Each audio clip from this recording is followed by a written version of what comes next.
विश्वर प्राय 20% इंधन तैल यही रास्ता दे जाए। और जदि भारत कथा कहबा ताहेले भारतर पाखापाखि 50% यह उपरे निर्भरशील। जदियो वर्तमान परिस्थिति रे युद्ध परठू भारत गोटे विकल्प रास्ता बाछि नहीं किछि टेम्पररी अरेंजमेंट्स होइछि, किंतु सेटा दीर्घस्थायी नुह। यार प्रभाव आपण माने देखि पारुथिबे तैल बाजार रे को भली निया लागिछि, तैल संकट देखिबाकू मिलुछि। तेणु यार स्थायी समाधान मिलिनी। एभली स्थिति रे युद्ध चर्चा काहीकि होउछि? युद्ध चर्चा एइथिपाई होउछि दर्शक बंधु, दुईटा ईरान रो वैदेशिक मंत्री भारत रे अछंती।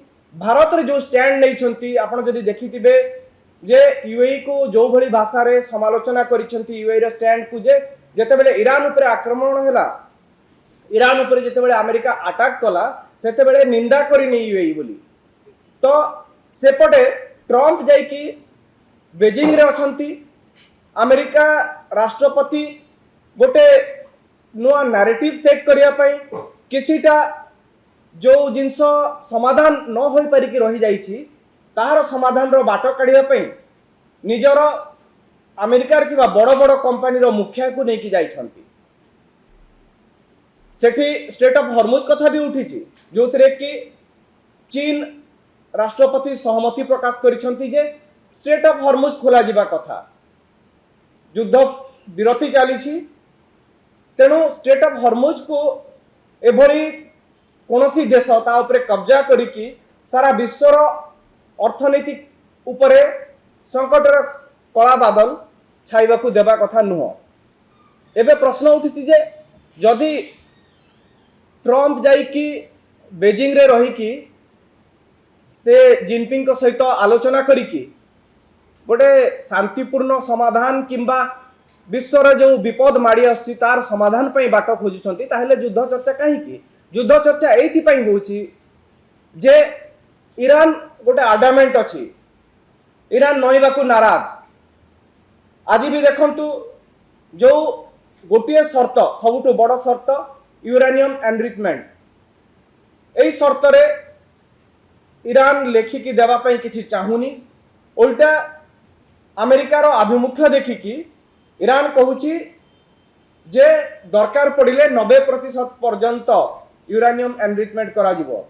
आउ 90% एनरिचमेंट रो अर्थ आपण माने जानिथिबे जे एटा केवल परमाणु बोमा पई न्यूक्लियर वेपन पई ही एटा व्यवहार हुए। तेणु गोटे डेडलॉक जो अछि, युद्ध विरति अछि सत, किंतु ए युद्ध विरतिर जो दिगटा युद्ध बंद आड़क नुह बरं गोटे हॉल्ट भलिया लागुछि। आ या परे जो अटैक किंबा काउंटर अटैक हेई पारे या आहुरी भयावह हेई पारे। कारण आपण प्रतिदिन देखुथिबे खबर आउछि जे ईरान तार सोशल मीडिया हैंडल गुडा करे जो भली अमेरिका को विद्रूप करिकी पोस्ट गुडा करूछंती, एटा शांति समाधान रो रास्ता आड़क जीवा भलिया लागु नाही। तेणु जदियो हॉर्मुज ओपन फॉर ऑल बोली ईरान रो वैदेशिक मंत्री फॉरेन मिनिस्टर भारत रे घोषणा कर देछंती, यार इंपैक्ट बाजार उपरे कोन पड़िबो ताहा बाजार खोलिले काली जणा पड़िबो। किंतु एटा आश्वस्तिकर खबर बोली एथि पई कहा जाउनी कारण सेठी नाभाल ब्लॉकेड अछि अमेरिकार। ईरान जो माने युद्ध रे शामिल थिले ता विरोध रे सेही राष्ट्र पई बंद बोली कहिछि, किंतु स्टेट ऑफ हॉर्मुज कोन बाकी देश पई खोला हेई परिबो कि ईरान घोषणा सत्य मध्य? कारण सेठी एबे डुअल ब्लॉकेड अछि।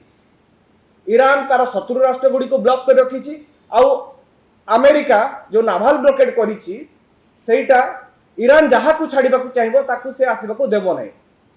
एथि पई एई घोषणा रो कोनसी माने नाही। कारण देखिबे युद्ध आरंभ हैला परठू प्रथम सीजफायर परठू विभिन्न समय रे हॉर्मुज खोला बोली कहा जाउछि, किंतु तार इंपैक्ट आपण बाजार रे सेमती आखि दृश्य भाबे अनुभूत है नाही। दैनिक जेतिकी तेल जहाज दैनिक जेतिकी ईंधन से रास्ता दे आसुतिला तार मात्र 5-10% केतेबेले हेची ता भितरे मध्य जो ड्रोन अटैक रे आपण सुनुथिबे खबर इंडियन शिप उपरे ड्रोन अटैक हेची बुडीची अमेरिका रो अटैक रे पाखा पाखी 60-70 शिप क्षतिग्रस्त हेतिबा खबर आसुची। तेणु जो पर्यंत उभय देश मिलित भावे पूरा पूरी हरमुज को खोलिबा को राजी न होइचंती हरमुज खोला घोषणा करिवार कोनोसी माने नाही।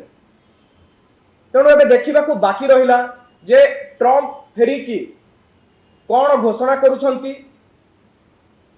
ईरान जो शर्त रखी से शर्त अमेरिका मानिबा को राजी हबो कि आ अमेरिका जो सबुठु बड़ शर्त रखी जे न्यूक्लियर वेपन करने को दिया जीवने यूरानियम एनरिचमेंट जो पर्यंत रही सेठी बंद करने को कही ईरान राजी हबो कि नहीं।